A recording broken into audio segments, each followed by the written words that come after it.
पत्रकार बंधुओं को मेरा नमस्कार। 3 जुलाई की रात एक ऐसी घटना उत्तर प्रदेश के इतिहास में हुई जो मुझे लगता है ना आपने कभी देखी होगी न सुनी होगी। दुर्दांत अपराधियों के गिरोह ने, जिसका सरगना विकास दुबे था, 8 पुलिस जवानों को जान से मार दिया, जिसमें एक डीएसपी देवेंद्र मिश्रा भी शहीद हो गए, 3 सब इंस्पेक्टर शहीद हो गए, 4 पुलिस के जवान शहीद हो गए। मैं उनके परिवारों से मिल के आ रहा हूं। अभी तक 3 परिवारों से मिला हूं और यहां के बाद फिर और प्रतापगढ़ में, इलाहाबाद में, झांसी में, आगरा में जो परिजन हैं उनसे भी मिलने जाऊंगा।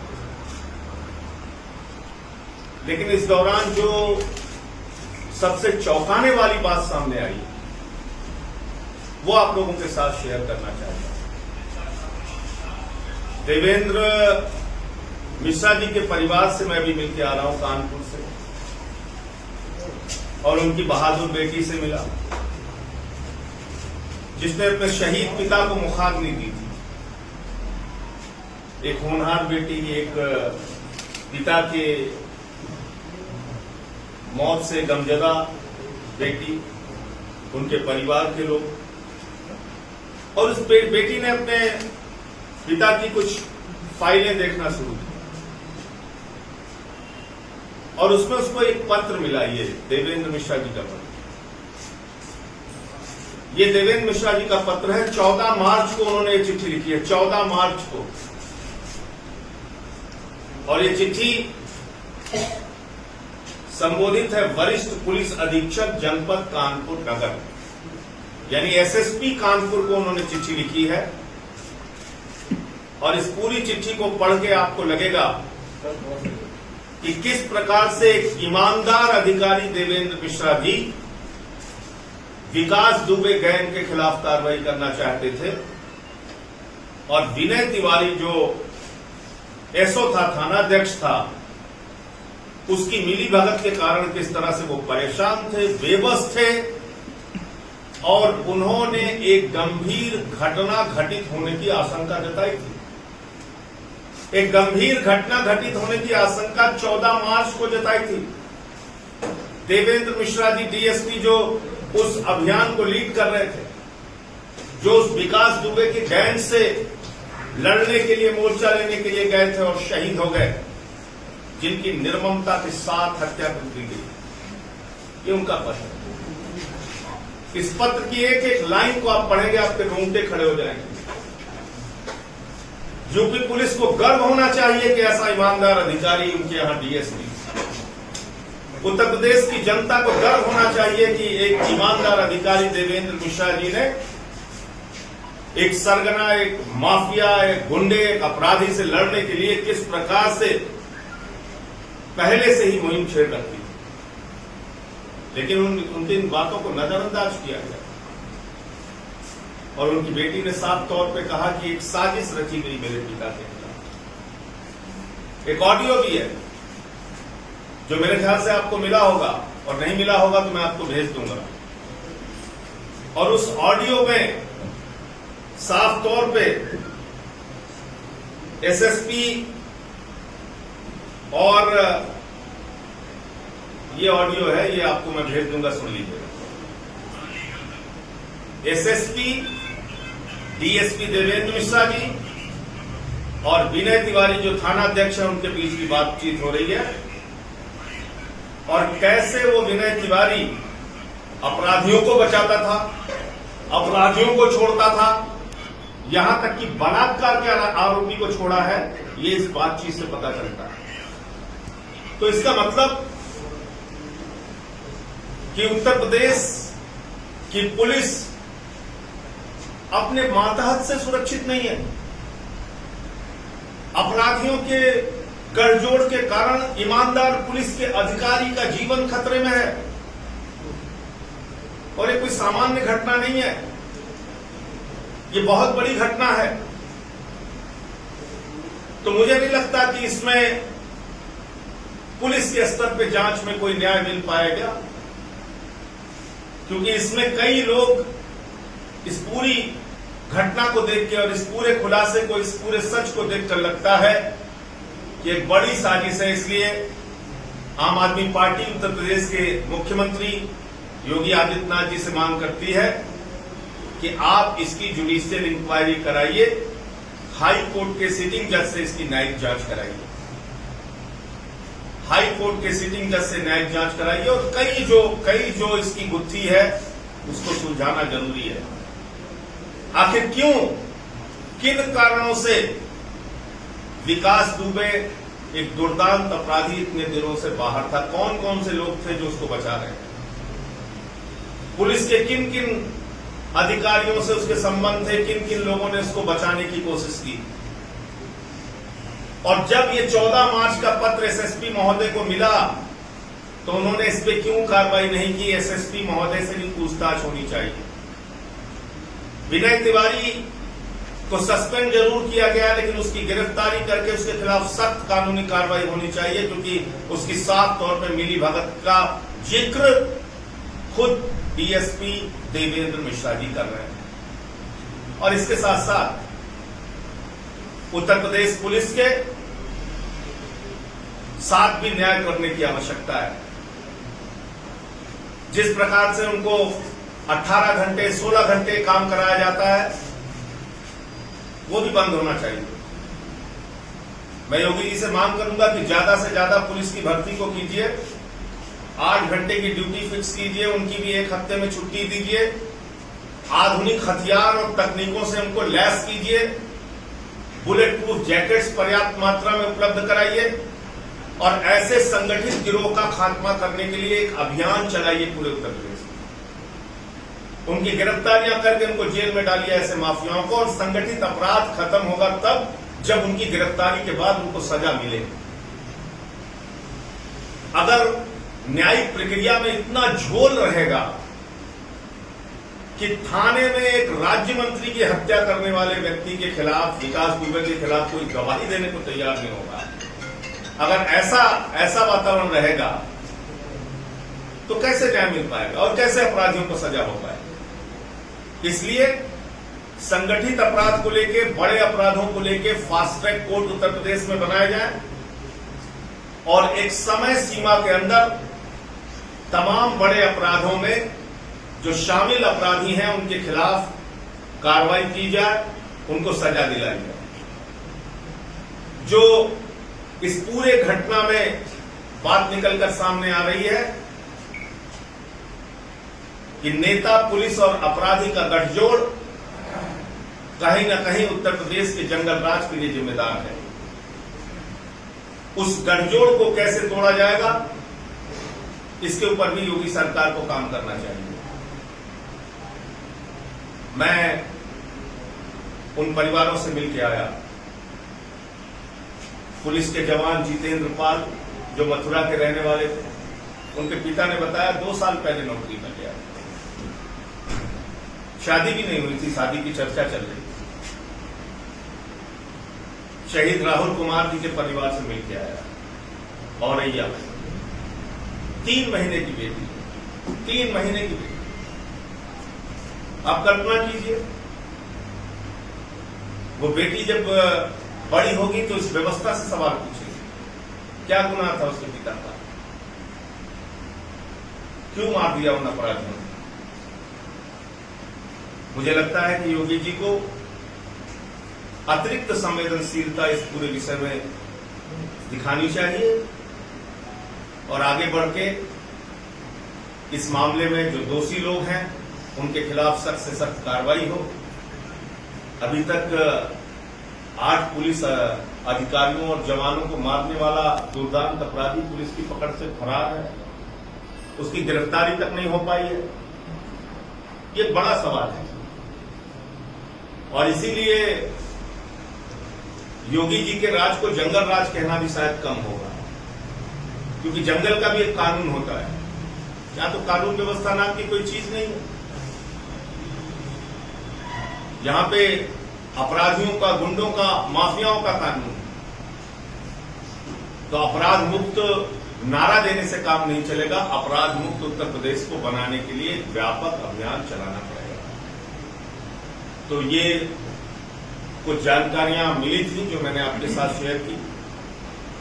और देवेंद्र मिश्रा जी को और उन तमाम जो 8 हमारे पुलिस के जवान शहीद हुए हैं, उनको सच्ची श्रद्धांजलि यही होगी कि ये दुर्दांत अपराधी जल्द से जल्द पकड़ा जाए और न्यायिक प्रक्रिया को तेज करके इसके खिलाफ कार्रवाई होनी चाहिए, और जो भी इसमें लोग शामिल रहे उनके खिलाफ भी कार्रवाई होनी चाहिए। मैं आईजी महोदय का बयान सुन रहा था, जो उस रेंज के हैं। उन्होंने कहा कि हमारे बगल से गोली चली गई, जब वो शायद उस अभियान में शामिल हुए। बाद में एसएसपी को बुलेट प्रूफ उन्होंने पहना था, इसलिए उनके गोली लगी तो बुलेट प्रूफ जैकेट में लगी, ऐसा वो बयान दे रहे थे। तो आईजी महोदय ने यह भी बताया कि 70 से 80 अपराधी उसमें थे और उनको चिन्हित किया गया। तो उनको कार्रवाई कीजिए, उनके खिलाफ गिरफ्तारी कीजिए, उनके खिलाफ जल्द से जल्द साक्ष्य कोर्ट में प्रस्तुत करके उनको कार्रवाई कीजिए। और पुलिस के जो लोग शामिल हैं उनको बख्शिए मत। पुलिस के जो लोग इन अपराधियों से शामिल हैं, अंदर के विभीषण, अंदर के गद्दार, अंदर के असली देशद्रोही वही लोग हैं, उनको बख्शिए मत। चाहे उनका नार्को टेस्ट कराना पड़े और चाहे उनके खिलाफ बर्खास्तगी की कार्रवाई करनी पड़े, जो कुछ भी करना पड़े, उनको बख्शा नहीं जाना चाहिए। इस संबंध में मेरी यही इतनी बातें थी और एक विषय पे आपसे चर्चा करूंगा। मैं भी थोड़ी बातचीत आप लोगों से करना चाहता हूं। कोरोना के महामारी में उत्तर प्रदेश कहां खड़ा है और किस खतरे को हम लोग छुपा रहे हैं, ये जानना बहुत जरूरी है। मैं आपको बता दूं, उत्तर प्रदेश के लगभग सारे जिलों में इस वक्त कोरोना के केसेस बढ़ रहे हैं और जो एक बड़ी समस्या सामने आ रही है कि जिलों में कोरोना संक्रमण के जांच की कोई व्यवस्था नहीं, कोई लैब का इंतजाम नहीं। अगर किसी को सुल्तानपुर में, फैजाबाद में, बस्ती में, आसपास के जिलों में कोरोना हो जाए, बुखार भी है, तो उसकी जांच नहीं हो सकती। उसको कहा जाता है आप अपना सैंपल दीजिए, लखनऊ से जांच हो गया। 3 दिन में जांच की रिपोर्ट जाती है, चौथे दिन में उसको मिलती है। तब तक वो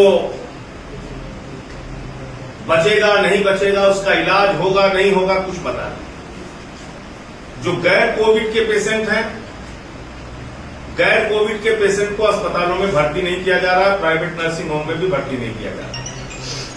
जिसको हार्निया की बीमारी है, हार्ट की बीमारी है, डिलीवरी के केस हैं, पथरी का ऑपरेशन कराना है, कहा जाता है कोविड की जांच करा के लाओ तब तुम्हारा इलाज करेंगे। अब उस आदमी का भी इलाज नहीं होता। इसके कारण से गैर कोविड मरीज भी अस्पतालों में दम तोड़ दे रहे हैं। हमने देखा कन्नौज में एक बच्चे की मौत हो गई, हमने देखा ललितपुर के एक नर्सिंग होम के सामने किस प्रकार से एक महिला ने प्रसव हुआ, उसका डिलीवरी हुई अस्पताल के सामने, हॉस्पिटल में एडमिट करने से मना कर। तो इस संबंध में योगी जी से मैं मांग करूंगा कि 23 करोड़ की आबादी पर आप प्रतिदिन 19,000 की टेस्टिंग कर रहे हैं। अब शायद थोड़ा बढ़ाया, उसको 20-21 हजार किया होगा। 23 करोड़ की आबादी पर 19,000 टेस्टिंग, और दिल्ली राज्य जो 2.5 करोड़ की आबादी वाला राज्य है, जहां पर 23,000 टेस्टिंग पर डे हो गई। तो उत्तर प्रदेश में आबादी के अनुपात में कम से कम, आबादी के हिसाब से कम 2 लाख टेस्टिंग पर डे होनी चाहिए। कल गाजियाबाद का केस उठा के देख लीजिए, जितनी जांच हुई है उसमें लगभग 70% लोगों का पॉजिटिव निकला है। जितने लोगों की जांच हुई उसमें लगभग 70% लोग पॉजिटिव पाए गए। अब मेरे ये समझ में नहीं आता कि गाजियाबाद हो गया, नोएडा हो गया, फरीदाबाद हो गया, गुड़गांव हो गया, सोनीपत हो गया, जो दिल्ली से आसपास लगे हुए जिले हैं, वहां भी जांच नहीं बढ़ाई जा रही है। दिल्ली का जो प्रयोग है, अरविंद केजरीवाल का जो प्रयोग है, वो प्रयोग हर राज्य को अपनाना चाहिए, वो प्रयोग हर राज्य को करना चाहिए। और वो प्रयोग ये कहता है कि टेस्टिंग और टेस्टिंग, यानी ज्यादा से ज्यादा जांच करके लोगों का जीवन बचाया जा सकता है और कोरोना के संक्रमण को फैलने से रोका जा सकता है और लोगों को सावधान किया जा सकता है। जब आप कोरोना की जांच ही नहीं करेंगे तो लोगों को पता ही नहीं चलेगा कि उनको कोरोना है, वो दूसरों को कोरोना बांटते फिरेंगे। जब कोरोना की जांच नहीं करेंगे तो इलाज नहीं हो पाएगा, इलाज नहीं हो पाएगा तो लोगों का जीवन जाएगा। किसका जीवन कोरोना के कारण जा रहा है, किसका नहीं जा रहा है, ये भी आप नहीं जान पाएंगे। तो इसलिए कम से कम 2 लाख जांच प्रतिदिन होनी चाहिए। अरविंद केजरीवाल जी से योगी जी को सीखना चाहिए। आज 70.22% रिकवरी रेट दिल्ली का है। दिल्ली में जितने मरीज ज्यादा से ज्यादा संक्रमण के केसेस आए, उसके कारण हमारी आलोचना भी हुई, लेकिन हमने छुपाया नहीं, हमने लोगों को सावधान किया। 80% लोग होम आइसोलेशन में वहां ठीक हो गए। घरों पे चिकित्सीय सुविधा और डॉक्टरों का परामर्श उनको दिया जा रहा है। यहां होम आइसोलेशन का कोई सिस्टम नहीं, हॉस्पिटल में भर्ती होने में जद्दोजहद करनी पड़ती है, कोविड के टेस्ट का इंतजाम नहीं। हर जिले में कम से कम एक लैब खोला जाए। दिल्ली में 2.5 करोड़ की आबादी में 42 जांच के लैब हैं। उत्तर प्रदेश में 23 करोड़ की आबादी में मात्र 28 लैब हैं। आखिर ऐसा क्यों? तो कोरोना को छिपाने का काम जो योगी सरकार कर रही है, कोरोना की रिपोर्ट को पर्दा डालने का काम जो योगी सरकार कर रही है, खतरे पर पर्दा डालने का जो काम कर रही है, ये मैं फिर दोहराऊंगा, ज्वालामुखी के पहाड़ पर शांति से बैठकर योगी जी बड़े विस्फोट का इंतजार कर रहे हैं। मैं उनसे अनुरोध करूंगा कि जांच बढ़ाइए, चिकित्सीय सुविधा बढ़ाइए और ज्यादा से ज्यादा वेंटिलेटर, ऑक्सीजन बेड, इसका इंतजाम कीजिए, जिससे कि लोगों का जीवन बचाया जा सके और गैर कोविड और कोविड मरीजों का इलाज हो सके। जब तक आप जिलों में लैब का इंतजाम नहीं करेंगे तब तक ये संभव नहीं है। इसलिए इन तमाम कठिनाइयों को देखते हुए हम लोगों ने कल से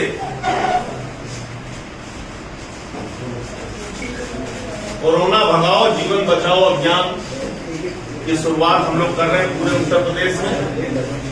कोरोना भगाओ जीवन बचाओ, कोरोना से लोगों का जीवन बचाने के लिए ये हमने हेल्पलाइन नंबर सभी जिलों का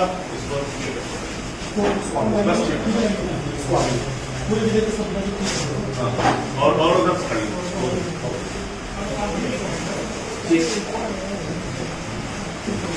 पकड़ लो, इसे पकड़ लो। ये सभी जिलों का हमारा हेल्पलाइन नंबर है